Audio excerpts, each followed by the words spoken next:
Good afternoon, and welcome to WEFM's Midday News. That's brought to you Compliments Courts, St. Vincent Limited. You into the agricultural industry? Do you want the funds to grow your business? Quartz Ready Cash Small Business Loans is launching the $20 million agricultural fund. All you need to apply is your ID, proof of address, and 2 references, and you will receive the funding to get the equipment, tools, products, staffing, and services to grow your business. Plus, you pay nothing down. Get flexible payment terms, fast approval, and convenient hassle-free service. Don't hesitate. Apply today at www.readyfinancecaribbean.com or call 493-3840.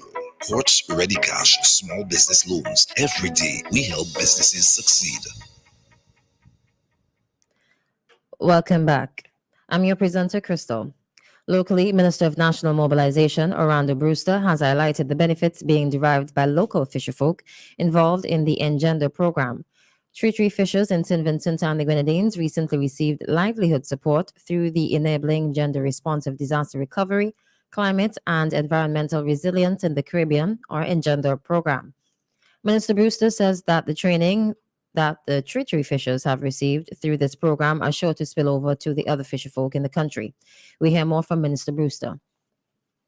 I'm sure from this training that many would have brought back the skills and the knowledge that's needed to be passed on in their areas or their villages or their communities to the other treachery fisher folk so that they could improve their harvesting, they could improve on their processing, their storing, and how they prepare the treachery cake. That was Minister of National Mobilization, Orlando Brewster. The Engender program recently supported the treachery fishing community by providing $50,000 in supplies such as freezers, raincoats, buckets, aprons, submersible lights, ice boxes, and water boots to boost their fishing capacity, quality of catch, and support the various stages of operation from harvesting to processing and storage. The Central Water and Sewage Authority completed 1 week of activities in commemoration of World Water Day, which was celebrated on March 22nd under the theme, Be the Change You Want to See in the World. The activities started on Monday, March 20th with a worship service at the Kingstown Baptist Church. Dr. Cecil Richards delivered a moving sermon where he implored everyone to aspire to be an agent for positive change by taking courageous action in the face of inevitable challenges. Members of the CWS's Sports Club and other staff participated in community service by repainting the upper floor of the Methodist preschool at Mesopotamia on Tuesday, March 21st. On Wednesday, March 22nd, the CWS's customers were treated to snacks, light music, and were greeted by a traditionally dressed Garifuna descendant at the CWSA's New Montrose headquarters. A school's career fair was held on Thursday, March 23rd, where third form students from the Bishop's College, Kingstown, St. Joseph's Convent, Kingstown, Intermediate High, and St. Martin's Secondary School were treated to displays and presentations from the various departments within the CWSA to give them a better appreciation of career options as they move towards subject selection in preparation for the external examinations. Still locally, the 2023 edition of the Digital SVG Gospel Fest will be officially opened this Sunday, April 2nd, at the Russell's Auditorium from 6 p.m.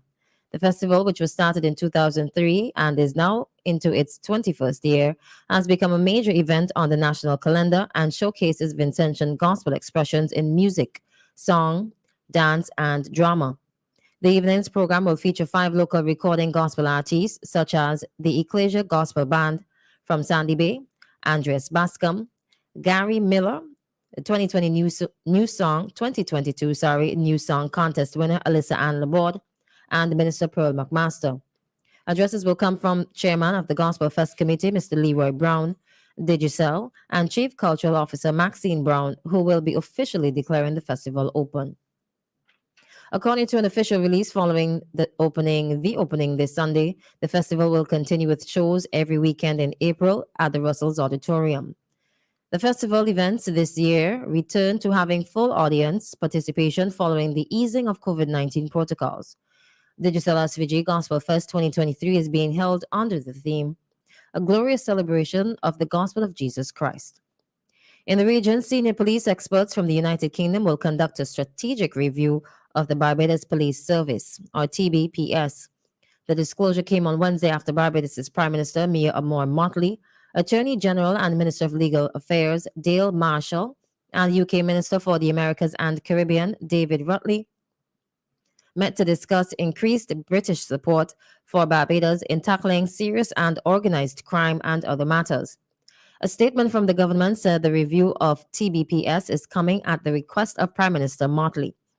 The UK's International Police Assistance Service will assess TBPS's operating model and make recommendations to develop its capability in community policing and fighting violent crime. The review, which will be submitted following the visit, will contribute to the design of a modern and responsive police service. Barbados also continues to benefit from the presence of the US-UK Criminal Justice Advisor, Sarah Abraham, in Bridgetown. To date, her team has drafted a national criminal justice strategy to tackle police capacity and court backlogs and provided training on case file standards. Also regionally, Antigua and Barbuda's government said that it has considered offering a 32% severance package to former LEAT employees. A note from this Wednesday's cabinet meeting said, I quote, the government of Antigua and Barbuda owned a 32% share in LEAT 1974 Limited and cannot reasonably be expected to bear a bigger share of the burden than it may be legally required to contribute, had the airline owned assets sufficient to meet its debt obligations, end of quote. The Antiguan government estimated the severance package will cost the government 10 million EC dollars. Antigua and Barbuda initially offered workers a severance package, which includes land, bonds, and an opportunity to attend the University of the West Indies, Five Islands campus to learn new skills. The government's new offer follows the Barbadian government's decision to compensate 89 nationals who were employed with the defunct LEAT 1974 Limited. Barbados' Prime Minister Mia Motley told Parliament during the closing of Barbados' national budget debate that it will cost the government 10 million Barbados dollars. Internationally, former United States President Donald Trump has been indicted in relation to a New York investigation into an alleged hush money payment made to a porn star ahead of the 2016 presidential election. After weeks of speculation, a New York grand jury voted on Thursday to indict Trump, according to the Manhattan District Attorney's Office, making him the first former president to face criminal prosecution in U.S. history. The specific charges are not yet known, and the indictment will likely be announced in the coming days. The Office of Manhattan District Attorney Alvin Bragg issued a statement saying prosecutors are working with Trump's lawyers to arrange his surrender. It also affirmed that for now the charges will remain under seal. A spokesperson said guidance will be provided when the arraignment court appearance date is selected. In a statement released through his 2024 presidential campaign, Trump called the indictment political persecution and election interference at the highest level in history. And to wrap things up with sports, Wimbledon unbans Russian and Belarusian players.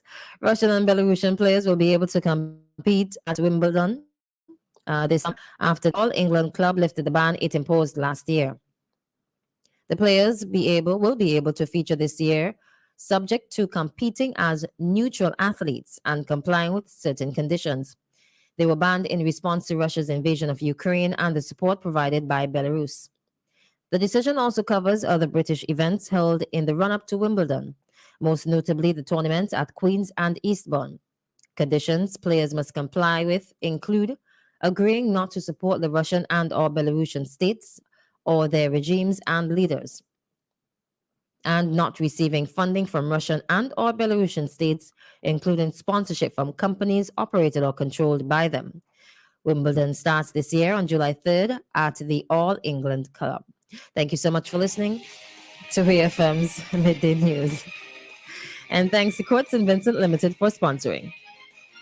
Easter is coming, and that means it's time to do some spring cleaning. It's time to upgrade and refresh your home today and save up to 30% off store-wide. Change off that old lounge chair, dining room table, or any furniture item now and save big. Plus, shop our large selection of appliances, televisions, and electronics for the biggest deals. No cash, no problem. Shop with Courts Ready Finance and pay $0 for 30 days. And before you check out, don't forget to add extended warranty with our Quartz Super Shield product, which will protect your purchase for up to 4 years. This offer is available online at shopcourts.com.